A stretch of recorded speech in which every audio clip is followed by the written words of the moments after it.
आपण पाहताय क्राईम मुक्त महाराष्ट्र। रोखठोक वार्तांकन, रोखठोक बातमी।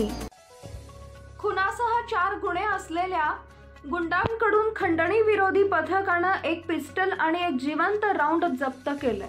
ऋतिक कैलास एखंडे, वय वर्ष 23, राहणार एरंडवणा, पुणे असं या गुंडाचं नाव आहे।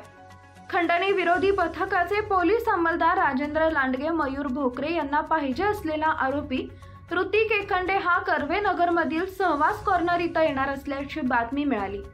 त्यानुसार पोलिसांनी सापळा रचून त्याला ताब्यात घेतले। त्याच्याकडे चौकशीमध्ये एक पिस्टल व एक जिवंत राऊंड घरात ठेवला असल्याचे सांगितले। 25,100 रुपयाचा माल घरातून जप्त करण्यात आला।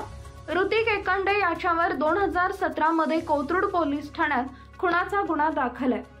उत्तम नगर मध्ये 2021 मध्ये खुनाचा प्रयत्न केल्याचा गुन्हा दाखल आहे। डेक्कन आणि हिंजवडी पोलीस ठाण्यात आर्म ऍक्टचा गुन्हे दाखल आहेत। या प्रकरणी पुढील तपास सहाय्यक पोलीस निरीक्षक अभिजित पाटील करीत आहेत। ही कामगिरी अप्पर पोलीस आयुक्त शैलेश बलकवडे, पोलीस उपायुक्त निखिल पिंगळे, सहाय्यक पोलीस आयुक्त गणेश इंगळे, खंडणी विरोधी पथकाचे वरिष्ठ पोलीस निरीक्षक शैलेश संखे यांच्या मार्गदर्शनाखाली सहाय्यक पोलीस निरीक्षक विजयकुमार शिंदे, अभिजित पाटील, सहाय्यक पोलीस फौजदार प्रवीण धुमाळ, पोलीस हवालदार सयाजी चव्हाण, रवींद्र फुलपगारे, अमोल आव्हाड, नितीन कांबळे, दुर्योधन गुरव, प्रफुल्ल चव्हाण, राजेंद्र लांडगे, मयूर भोकरे, अमर पवार, गीतांजली जांभूळकर, अंकुश भिसे यांनी केली आहे।